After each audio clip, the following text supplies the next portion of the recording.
Ini pasca divestasi kita ngelihat akan seperti apa? Apakah akan dan kemudian kita cek juga harganya sebenarnya lumayan cukup ngegas juga gitu, Mas Danaya. Ini seperti apa sih kalau kita bicara mengenai pekerjaan rumah, PR lah ya, PR lah khususnya untuk BKPM, kemudian setelah divestasi Vale ini, pekerjaan rumahnya Vale sendiri ke depannya akan seperti apa, Mas? Jadi tadi aku menanggapi juga tadi terkait harga saham ya. Jadi memang kan kalau kita bisa lihat di market, ini berarti kan market menanggapi dengan baik. Jadi memang alhamdulillah kami juga bersyukur bahwa proses divestasi ini merupakan satu pertanda baik bagi publik luar sana yang melihat bahwa Vale akan berkembang di tangan pemerintah.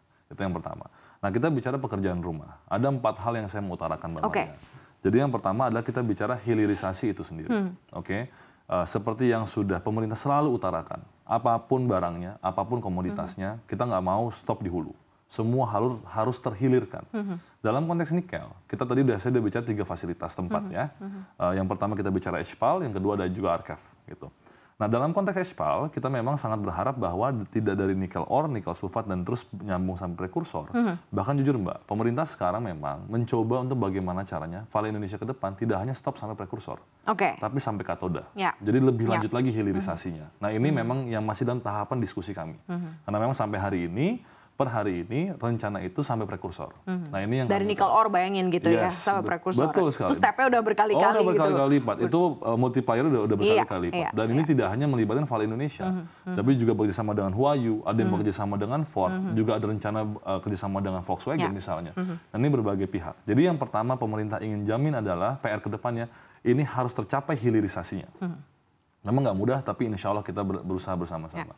Yang kedua Mbak, kami juga menginginkan bahwa Vale Indonesia untuk mempertahankan good mining practices-nya.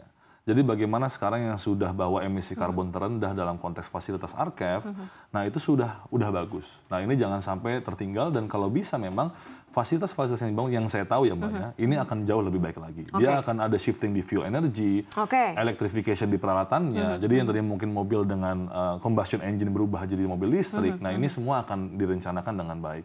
Nah, yang ketiga itu kita juga bicara soal bagaimana, nah ini peraturan kami. Jadi bagaimana pelibatan pelaku usaha ekonomi lokal di daerah setempat. Nah, jadi kami tahu bahwa kalau kita bicara ESG, kita bicara environment, social and governance. Right? Nah, tapi kalau kita bicara environment, saya rasa udah bagus. Nah, tapi sekarang kita bicara social economy. Nah, makanya oleh karena itu Mbak, sejak Pak Bahlil menjabat, kita mengeluarkan satu peraturan Menteri nomor 1 tahun 2022 yang mewajibkan memang investor-investor itu harus bermitra dengan pengusaha lokalnya. Jadi tidak hanya dalam konteks pekerjanya, tidak hanya dalam konteks CSR-nya, tapi kue ekonomi ini harus terbagi rata dengan pelaku usaha lokal dan harus ada orang-orang kaya baru di sana. Nah, ini PR ketiga yang kami harapkan dari Vale Indonesia. Ini termasuk menjawab ketika ada beberapa daerah yang sudah jalan nih hilirisasinya, tapi pertumbuhan daerahnya kurang berkembang begitu. Apakah ini juga termasuk salah satu menjawab situasi itu? Yang namanya hilirisasi itu pasti memang itu hal yang sangat baik. Tapi dibilang sempurna pasti tidak sempurna. Makanya pemerintah kita udah tahu lah. Tadi aku bilang ESG tadi. Jadi jangan, kalau dulu memang kan pandangannya hanya CSR, mohon maaf. Yang kedua sekarang misalnya lebih baik lagi lapangan pekerjaan, melibatkan pekerja lokal. Vale itu 80% lebih berasal dari Sulawesi. Jadi memang udah mayoritas berasal dari kota, bahkan kota kabupaten asalnya, gitu ya. Nah, ini kita jamin. Nah, selain itu kita lihat lagi lebih jauh kan, apa sih yang membuat, mohon maaf, katakanlah ada masyarakat yang menyampaikan aspirasinya segala, nah kue ekonominya. Nah, ini kue ekonominya yang kita mau jamin, tolong kalau bisa supply chain-nya. Supply chain-nya harus ada pelaku usaha ekonomi lokal di sana. Sehingga multiplier efeknya itu benar-benar merata terhadap pengusaha-pengusaha di sana. Nah, itu yang dalam pandangan saya. Nah, terakhir juga Mbak, kita tahu bahwa pengembangan teknologi ini terus meningkat. Ya, teknologi terus berkembang. Nah, kami juga berharap dilibatkannya anak-anak muda Indonesia. Ya, yang mungkin ada yang kuliah di luar negeri, ada yang top graduates di masing-masing universitas di Indonesia, dilibatkan dalam konteks inovasi teknologinya. Jadi kami berharap sekali bahwa Vale bisa menjadi salah satu mercusuar ekonomi dan juga pembangunan SDM dan SDA di Indonesia yang baru. Oke, ini cukup menarik ya karena memang semuanya akhirnya pemberdayaannya full gitu ya di masyarakat Indonesia. Nah, target BKPM akan seperti apa sih dengan ini kan kalau tadi dibilang 11 miliar dolar US dollar ya.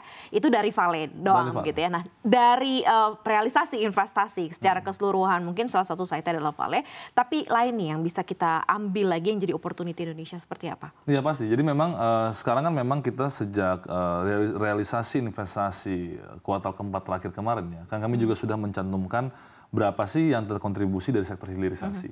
Nah, harapan kami terus meningkat. Jadi memang tadi yang kami 1.200 triliun, 1.400 triliun, sekarang 1.650 triliun, kami cukup optimis.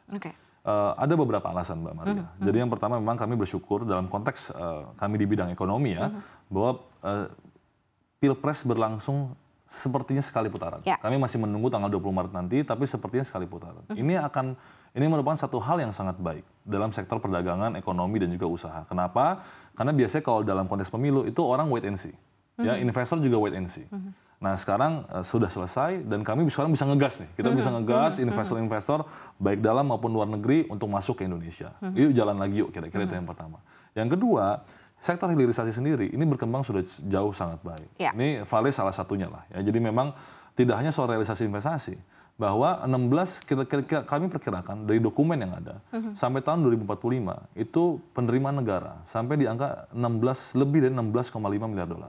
Kalau to be exact harusnya 16,7 miliar dolar.